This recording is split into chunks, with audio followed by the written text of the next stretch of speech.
try and think of it as a family. Graham was much more like a mother. They would say, well, what does John want to do? And he said, well, I'll ask John, and then you come back and tell us whether John's going to do any more or not. He could be in the middle like that. He could tell everybody what was really going on, or make things happen. And also a lovely actor, a really fine actor. Again, those are from the films, I feel, as much as from the... He was quite a loony in the performing for the television, as I remember. She was perfect for what she did. I mean, she was brought in by John Howard Davies on the fourth show, I think. He was directing, and there was a sketch I'd written called Marriage Guidance Counselor. And that gag doesn't work unless it's a real woman. The point was I was a marriage guidance counselor, and I just seduced her. And so I think that was the very first piece she did, and she was very good. I thought she played things very straight.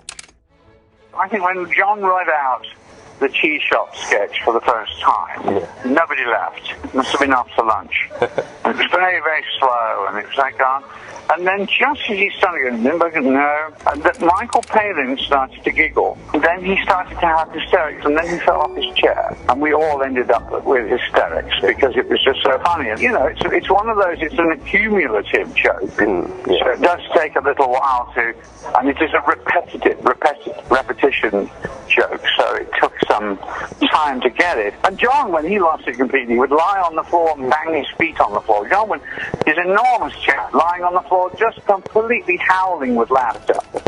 So I think we had a lot of...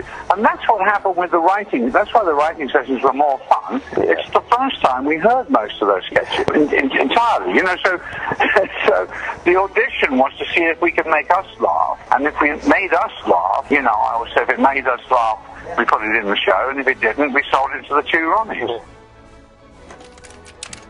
I mean, the thing about Python is it was a writers' group. That's all it was. Everybody, you know, it's all written by those writers. And they also do the performing, and I think that's different. But I don't think there was ever a TV series that was just written by, you know, 5 writers and an animator, and then they played everything. I think that gave it its own identity. And also it meant that we could argue about what we wanted. I mean, it wasn't like, you know, if you write a sketch for the Frost Report, they say, oh, we can't say that. So they'll never understand in Sunderland or something. You know, I mean, they would always talk down about the audience, and we never did that. And our rule was don't talk down to the audience, just make them laugh. I think we were trying to make each other laugh. I think that was what the whole game was.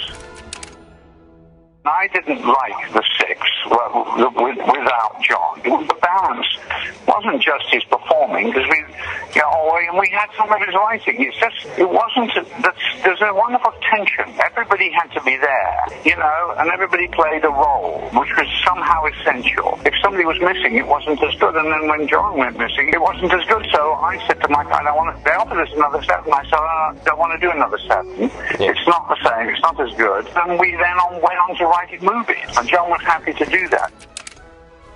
I think it's an extraordinary thing, actually. I mean, it went to 93 countries. I mean, you can't really get your mind around that. I mean, it went to #1 in Japan. Well, what on earth are they watching? The good news is that everybody is silly in the world. You know, that they understand comedy and darkness, and, you know, they do some silly walks days in Denmark, and people, you know, it's very strange. But I think it's kind of healthy. It lets people loose. I think that's the disappointment to me now is that people like it and think it's rather cuddly and lovely, whereas it used to annoy people and upset them, and I like that better. I think it was much more fun when it was a pâté des bourgeois.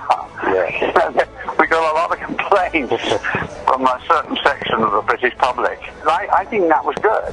That meant it was current. But after a while, it went to America. And not only did it go to America, it changed American comedy. And they just went nuts for it, and it influenced the whole generations of SNL, you know, and Chevy and Robin Williams and Steve Martin and all of those people, all influenced by Python. And made a sort of an impact and made it possible for them to have crazy shows, which they didn't really have in America at all. It's why Gilliam had to come to England.